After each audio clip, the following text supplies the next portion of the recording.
Every afternoon, Thomas the Tank Engine puffs along his branch line with Annie and Clarabel. First, they pass the water mill. Next, they come to a big farm. Then, they can see a bridge with a village nestled either side of it. This is a special place. Whenever children hear Thomas coming along, they stand on the bridge waving until he is out of sight.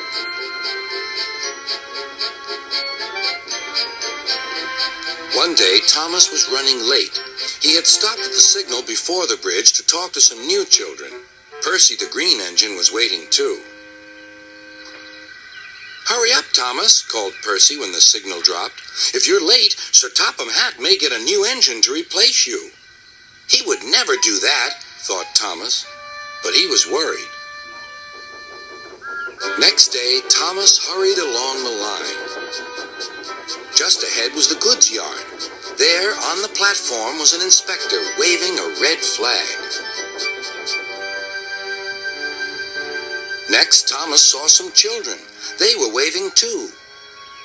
Something must be wrong, thought Thomas. This station is for goods, not passengers. "Help, Thomas, help! We're glad to see you," called the children. "Please, will you take us home?" The station master explained to Thomas's driver that the school bus had broken down, and all the parents would be worried if the children were late.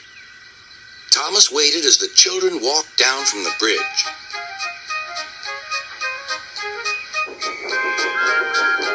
Then he took the children to the next station where Bertie was waiting to take them home. When Thomas finished his journey, he was very late. He was worried that Sir Topham Hatt might be cross with him. "I warned Thomas," puffed Percy to James. "He's been late one time too many. He'll be in trouble now." But next morning, when Thomas picked up his passengers, Sir Topham Hatt was nowhere to be seen.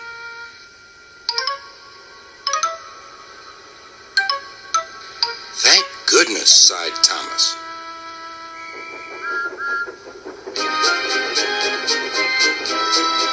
Thomas knows every part of his branch line. Just ahead was a stretch where the hot sun had bent the rails on the track.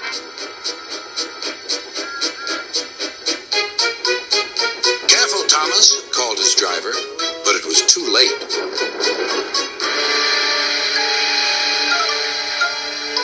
"That's done it," said his driver. "We shan't get any further today." "But what about my passengers?" asked Thomas. "Don't worry, they'll be looked after," replied his driver. While workmen repaired the line, Thomas had to shunt freight cars in the yard. Bertie came to see him. "I understand you need my help again."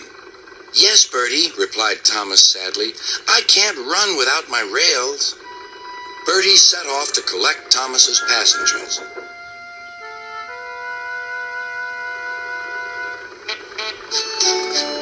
"Hello, Bertie," they said.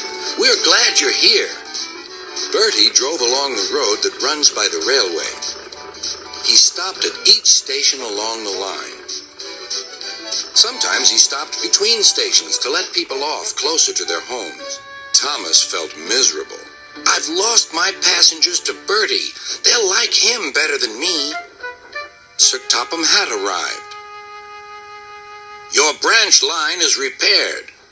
I'm going to change your timetable so that you and Bertie can work together more." When Thomas reached the station, there, to his relief, were all his passengers. "Bertie is a good bus, but we missed our train rides with you," they said.